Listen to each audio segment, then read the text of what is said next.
Like we say in Portugal, bread is bread and cheese is cheese. As the Portuguese saying goes, bread is bread, cheese is cheese. We lost against a very good team. I don't think we deserve to lose. Comes to Alexander-Arnold.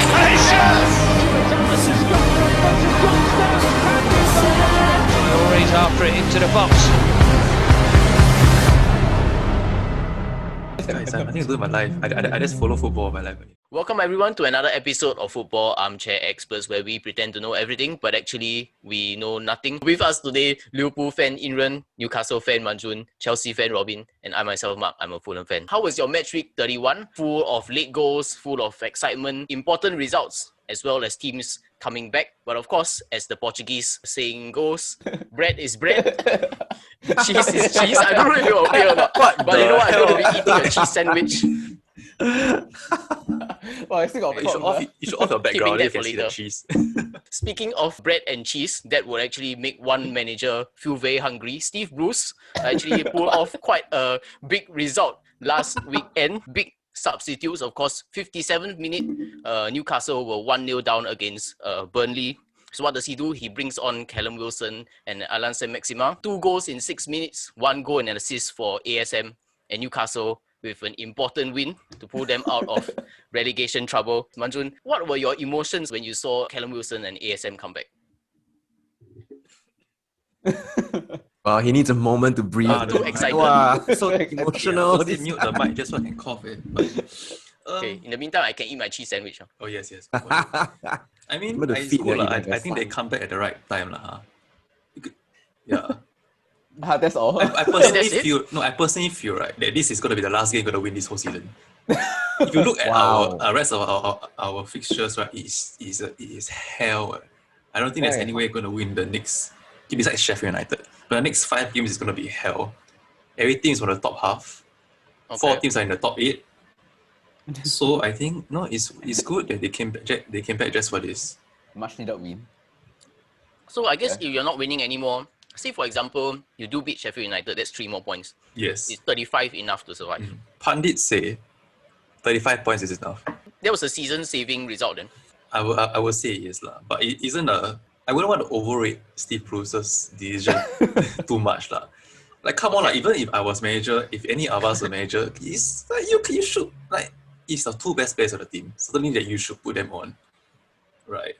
But anyway, But he put them on earlier enough to make an impact. That's true. I think that's what some pundits were saying also, those who were defending Steve Bruce. Because, Newcastle in the second half were a lot better. Sean Dyche kind of just let Newcastle feel their way into the game. Steve Bruce decided to go for it. I don't know if it was a coincidence. But, I guess maybe you can say Steve Bruce, or at least can you say Mike Ashley deserves a bit of credit for actually bringing in Callum Wilson and ASM? For Steve Bruce, I would say it was a good decision to not start both of them, particularly to not start ASM, because in my opinion, based on my eye test, like he doesn't really do well on a prolonged period of time. Like if he has to play for full 90 minutes, I don't think he does well. And if he plays the full 90 minutes, high chance he's gonna like break another leg or break another toe. It's gonna be out for the rest of the season. So your eye test is based on he's his so fragile, guys. He's like a piece of his fitness is of like. It's like a vase. It's like so fragile. Anytime you touch him, you can just like. He's your glass cannon, right? Glass cannon himself. So I think I give credit to Bruce. I think it was a good. He brought them on the right time. good winner. Yeah, it was a good win. I think with this positive momentum, Newcastle are pretty much, even if, say, for example, they lose against West Ham, lose against, I can't remember the other games you have, Liverpool, Man City. Arsenal, Arsenal, Leicester. Oh my God, boys. But I think, if it's a foregone conclusion, these games, you can save ASM, you can save Callum Wilson for the last 2 games of the season. Would you do that? Or, still play them regardless, get them back to fitness? I mean, I would play them, but maybe I Okay. wouldn't play in the full 90 minutes and risk any injuries. I mean, there's still a decent chance that we can have perhaps like get a result against Leicester. I mean, I feel that any one win in these last 5 games, not last 5 games, in the next 5 games will probably keep us up. Yeah. I think so also. Other than the win against Sheffield United. Like you don't want to go to which Sheffield we're and counting. Fulham like still being at risk of going down. So I guess you should just go for it in these 5 games. But it will make for a Premier League spectacle for the rest of Walao, the neutrals. My heart can't take this kind of thing. It's every year is a Need to- spectacle for us. Need to fight till the last day. What? I think one thing you actually texted me after the game, of course, is that you said that Steve Bruce would think that he's the messiah after saving you all this, if he manages to eventually get you over the line. I mean, does it mean that, this saving on getting the cheapest manager possible also has, turned out to be the right decision also? I would think, right, given the quality that we have in our team, this is what you get for getting a cheaper manager. You're fighting relegation in the last 3 games of the season. I mean, nobody gets Steve Bruce to do anything else. If we get a half decent manager, let's say we have Rafa, I think we are more comfortable, more than comfortable in mid-table minimally But arguably Rafa is more expensive. Is it worth to get the extra few places on the table because you'll make back the money, right, in the revenue? So the thing is that if you have Rafa, the ceiling is higher. No, I mean, but he's not a yes man The ceiling of the team is way higher, Rafa. Like perhaps you can say, oh, Steve Bruce kept us up, then he has a high floor Like we were just stay up every season. But if you have, I show some stupid freaking ambition Mike. His name Mike. I call him Mike for the first time. Mike. Friends with him, Mike. Mike. I mean, you don't want to go to every season fighting relegation, you know what I mean? I don't know. Maybe this is Mike Ashley's how much can you get away with just barely scraping by? One example would be Crystal Palace. I would say their team isn't as strong as Newcastle on paper. Maybe it's on par. And you have a manager that's perhaps 10% better than Steve Bruce. And see, they're safe as hell every season. I don't know if any of you all watched West Ham's win against Leicester. West Ham went 3-0 up as usual these few games now, and they almost threw it away again against Leicester. Once again, 2 goals from everyone's favourite J-Lingz. J-Lingz. I watched the goals, highlights. 3 assists. I remember to watch all the highlights, since he got to West Ham. But There was a YouTube clip. I think got a Jesse Lingard compilation. Probably have. It's not compilation, but they always show the recommended will be the previous video. So I just keep watching that. Every game he scores, Then very irritating, every video you see him dance, so. I thought he said he was dancing for Gareth Southgate's attention. Was it that? I mean, no, I'm not sure. If Gareth Southgate is not paying attention, he's really not doing his job. He dance, score goal, don't care when he dance. Oh, is that Jesse Lingard? No. But seriously, the game against Wolves, he some messy like that. One particular goal in the Wolves game, he was in the midfield area, right? He's surrounded by Wolves player, right? He just carried the ball. the commentator was like, I'm not even exaggerating. He's playing like Lionel Messi. See, but he's done something similar before for Man U, a long time ago. When he was at Man U, he was never this good. No, maybe when he was a lot younger, I think. But yeah, maybe he's years already. I mean, he's still young, not consistent. He still has young player of the season, Yeah, I mean, do you look at and his first goal against West Ham? The ball was curling out of the bar, and then it just sneaked in the corner. Wow, some Roberto Carlos like that. He's just goal boys. But then anyway, it was a volley somewhere. Lingardinho. I think they just got lucky that they got Lingard randomly at the form he's in now. If not, they wouldn't be where they are. They would be losing the previous games. I saw his potential from the start, guys. That's why. I mean, okay, since Chelsea and Liverpool are very much still in the thick of this top 4 race, and Leicester have been dragged back in after this defeat also, West Ham or Leicester more likely to be top 4? West Ham, I think. On form, West Ham.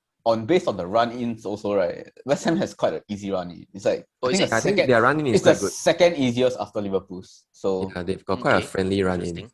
Yeah. The only scare is their last-minute defending. They've conceded so many goals in the last stage. But that's the thing. I don't expect Jesse Lingard's form to be like that. But by the end of the season, he got 20 goals. It's what the correct. You Mun Jhun was saying, you extrapolate, right? Maybe even top scorer of the Premier League. Guys, it's golden boot. Yeah, if every game 2 goals is another 14, 16 more easy. Yeah, so I don't see that, and I don't see West Ham.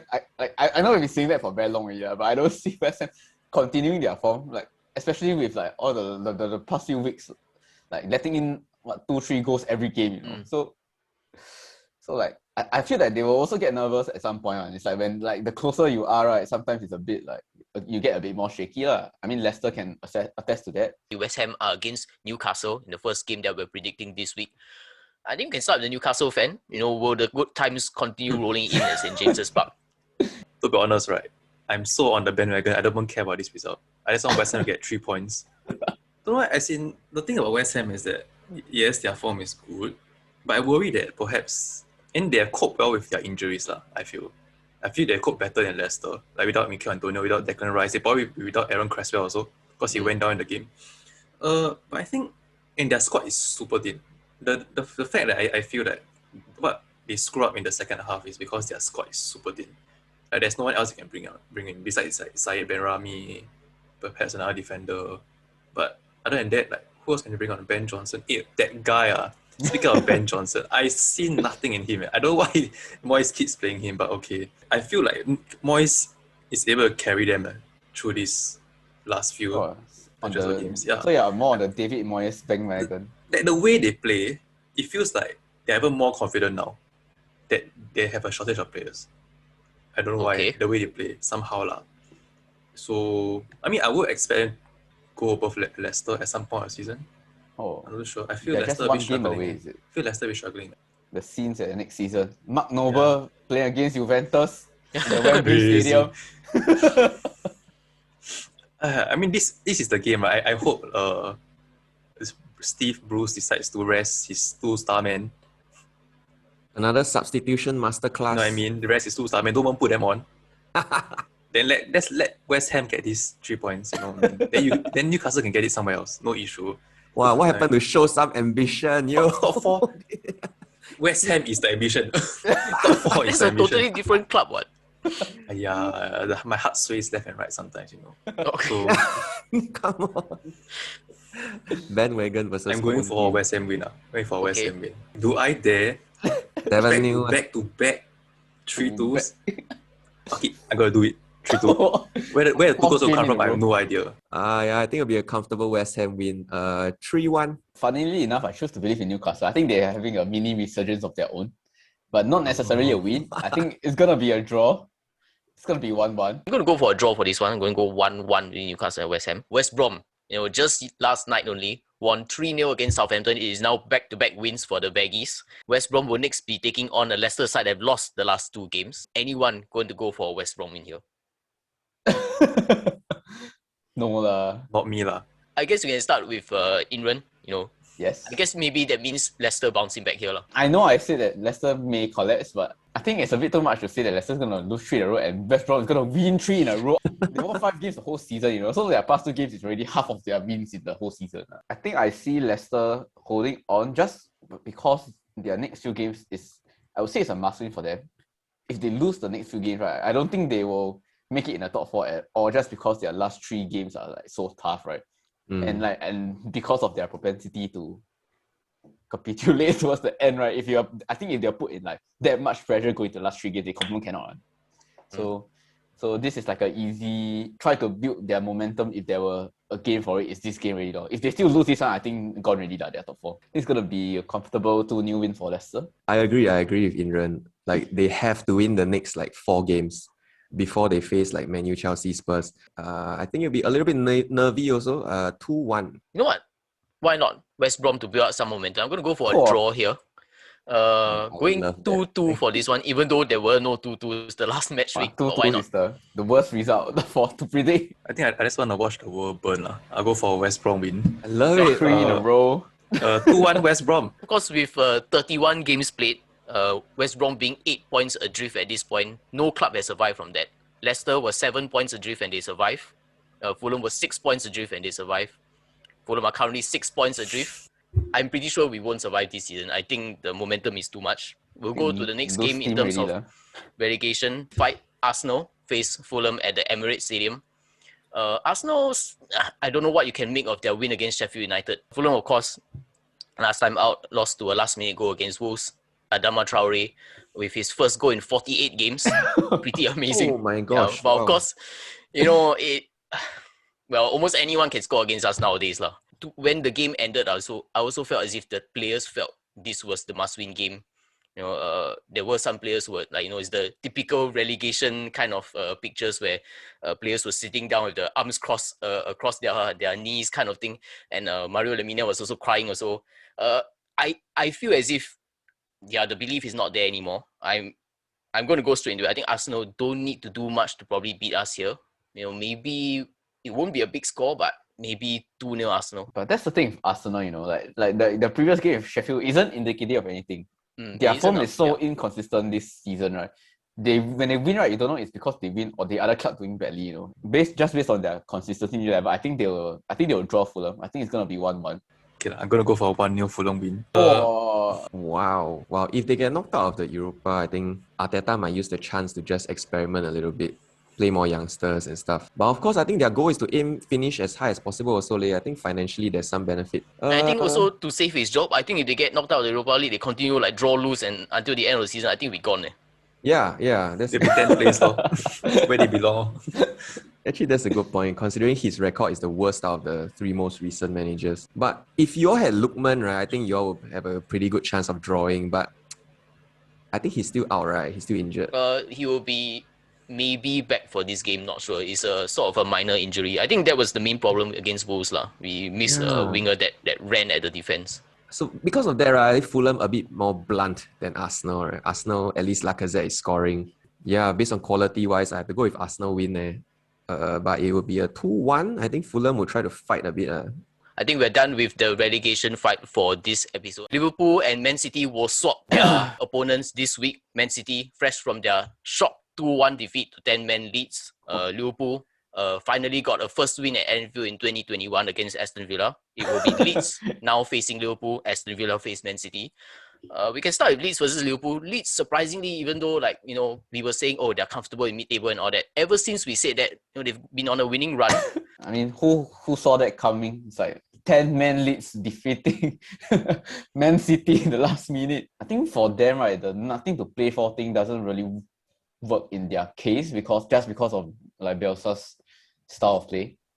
For him, it's really just all or nothing one, right? You barely see any draws on. It's either you win or you lose. It's like he don't give a shit. Like, and his style of play is like you have to work hard no matter what. It's like you aim to win every game. So I don't think that works. But like when you describe the Leeds, and they've actually shrunk 3 straight wins in a row. Yeah. But that can the same can be said for Liverpool also. And I think I'm more optimistic on Liverpool, obviously, but not just because I support the team, but like after this, right, it's sort of like the momentum to challenge for the top 4. Like from what I've seen, even though we won Aston Villa 2-1, like Aston Villa didn't really put up much of a fight. Like I can see how Liverpool will like they can open up Leeds' defense because Leeds is not famous for their defense. Where they go forward, right, I think there's a lot of holes behind to exploit. So there will definitely be goals in the game. We have to see if Liverpool can defend against them. But attack wise, I think there's no problem. I think Liverpool starting to score goals again. You have Jota back. You have both fullbacks back in form, I guess. Yeah, I think I'll predict a Liverpool win. I think it'll be 3-1. But Liverpool still have the Champions League game in midweek. It's still a clawable back deficit. I don't know if that's a word. But yeah, they might be tired and you have to work hard against Leeds. If not, they will be able to punish you. So this sounds to me like it's possibly, a game where Liverpool could drop points. To me, Leeds is the one thing good about them, I mean, it can be a good thing, it can be a bad thing, is that it feels like they have no form. The form doesn't matter with them. Yeah. Okay. Losing form doesn't mean anything. And winning form doesn't mean anything. So, in a sense, they are one of the worst teams that you would want to play because you just don't know what they could try to bring in that game. Somehow, I believe that if Leeds didn't go down to 10 men, they'll probably end up losing the game because they'll be more exposed. They won't have all 9 men, including Meslier, behind Man City. So, then again, right, I do believe that perhaps the Champions League might take a toll on Liverpool a bit since they're trying to claw back and all. So, I'm going to go for the classic. I'm going to go for a 2-2. I think it will be quite high scoring. I hope it will be, just like the first game of the season. Oh, wow. Yeah. That was a 4-3. Yeah. And it could have easily gone the other way. The only thing, I'm not sure if Rafinha, how badly is he hurt? I hope he comes back. Just for the game's sake, for Leeds' sake. I guess for your sake also. Yeah. Not for Trent Alexander-Arnold. I mean, the blueprint is there. Attack the fullbacks, right? And we're going to see it again, Real Madrid. I mean, Real Madrid clearly found a formula to beat Liverpool, right? Just expose the back line, the high line.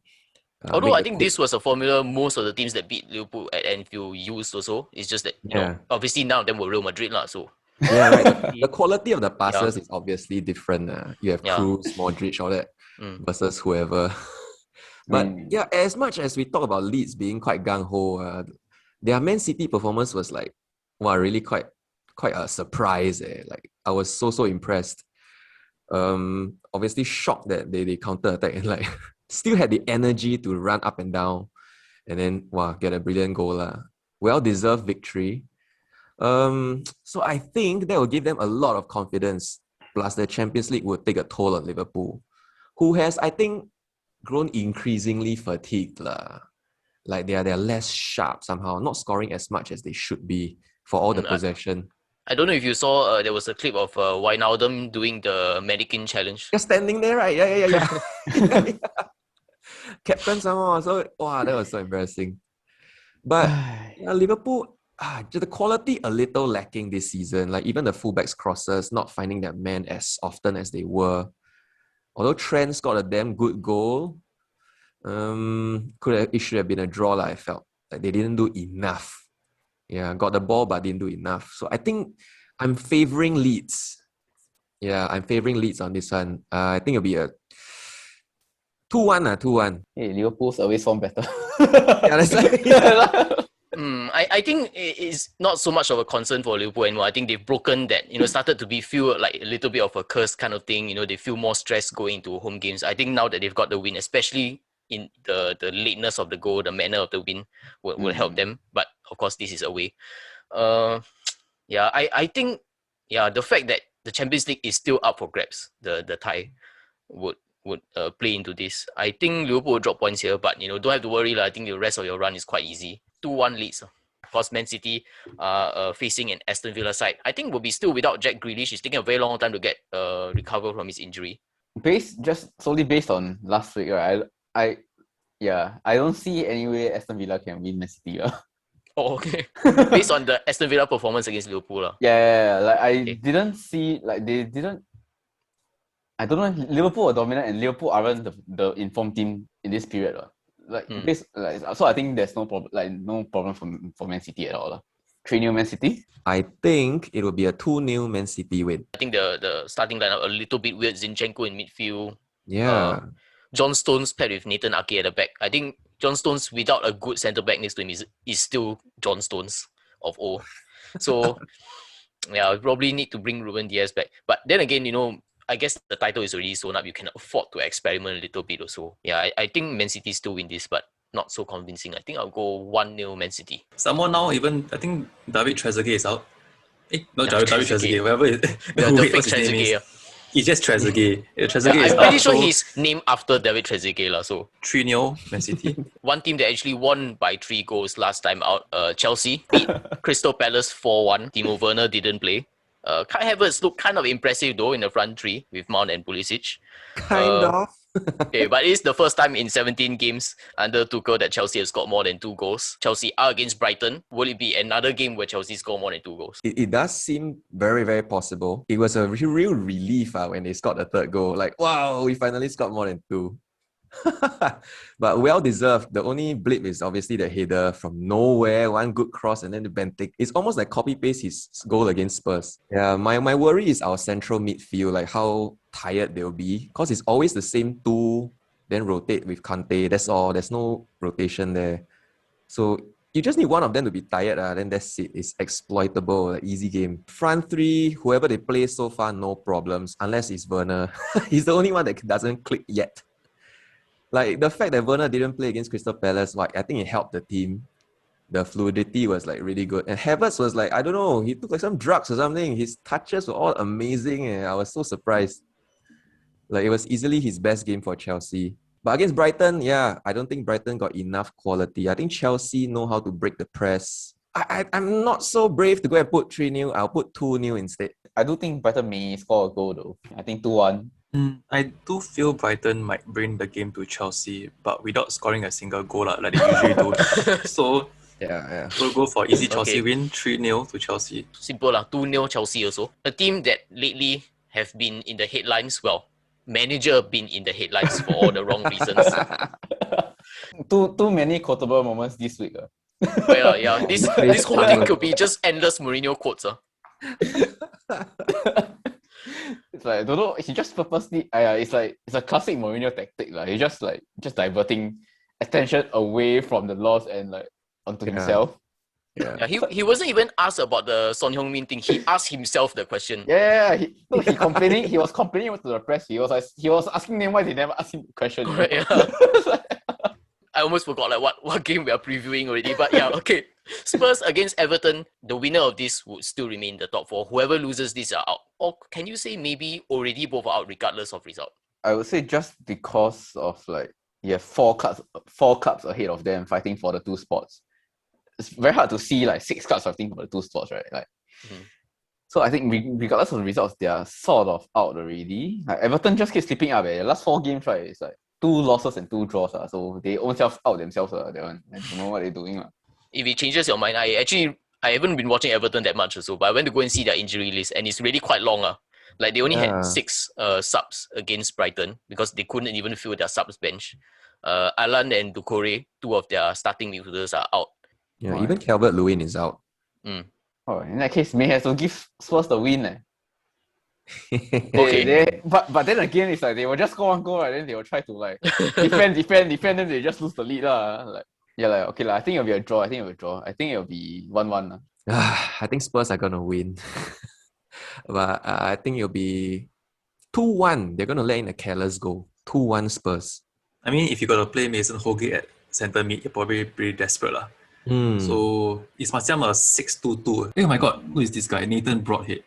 Anyway, Your new favourite player. Harry senior Maguire's player brother. you can bring in is Alex Iwobi.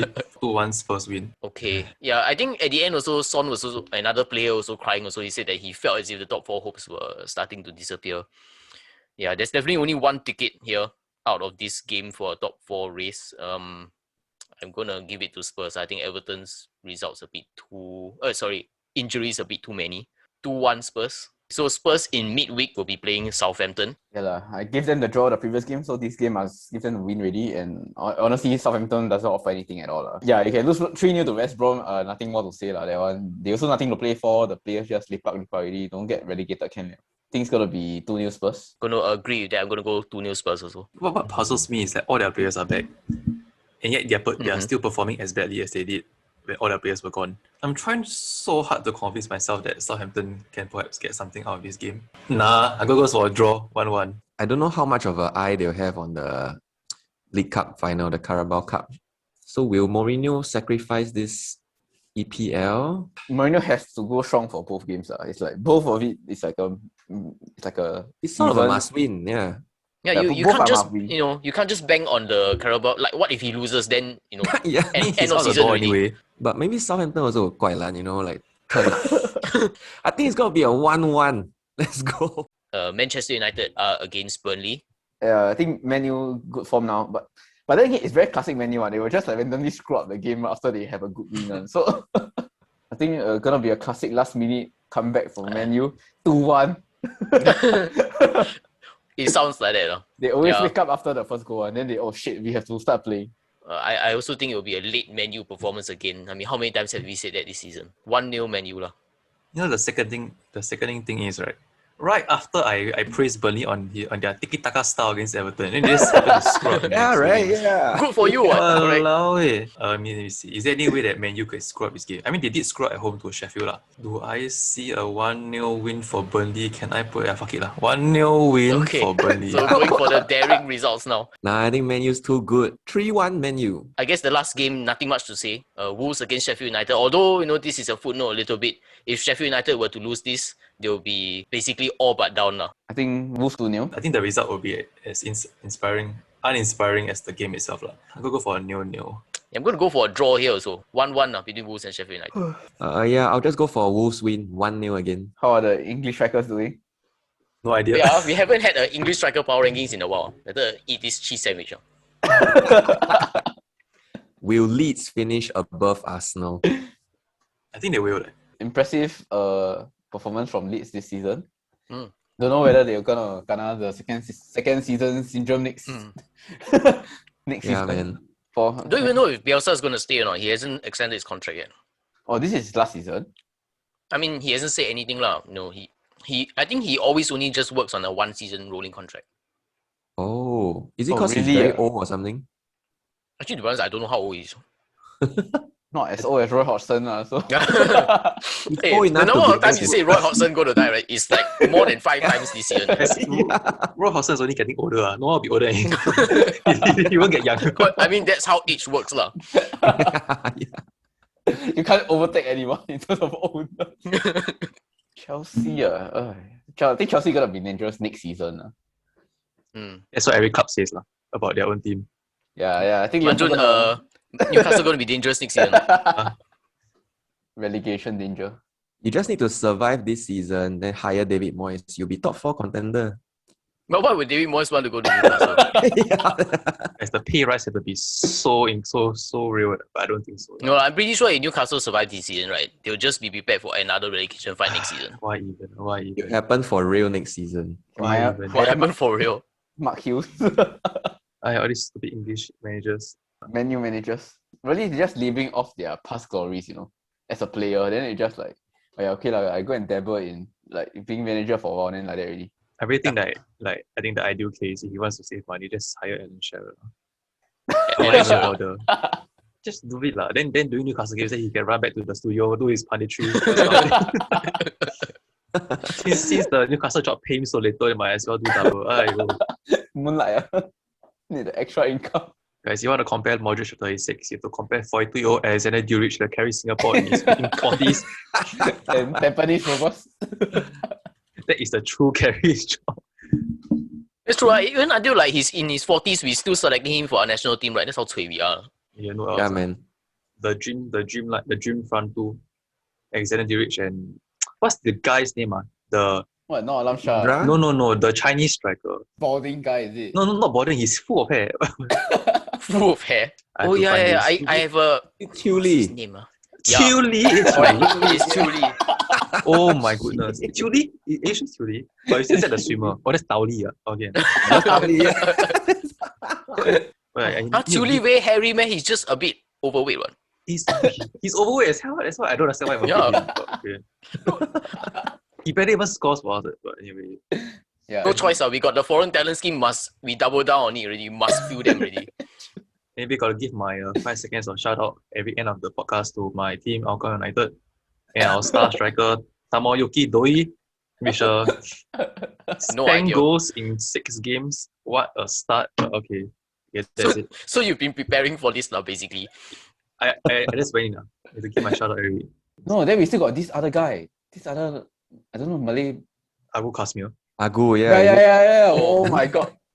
Oh my god. He's like our Pogba like that, Who they got? Wow. Okay.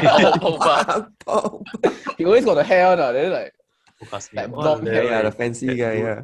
then like always got trouble on. I think when the old uncles 50 years old hear our podcast gonna cry. The good old days. But we still haven't got any podcast listeners from the 50-year-old age group. So maybe this week might be the first. Shout out to whoever's listening. Teach them how to download Spotify first. You can ask your sons and daughters to download for you. Then you can. But link in the description below if you want to be able to listen to us on the go. I think that's enough Singapore football for one day. I think it's like 3 straight minutes to talk about Singapore football. So hopefully all of you have enjoyed our preview of Matchweek 32. Hopefully your team will do well this week. Even though we know nothing, hopefully today you've learned something. Okay, see you again next week. Bye-bye. Bye. Bye.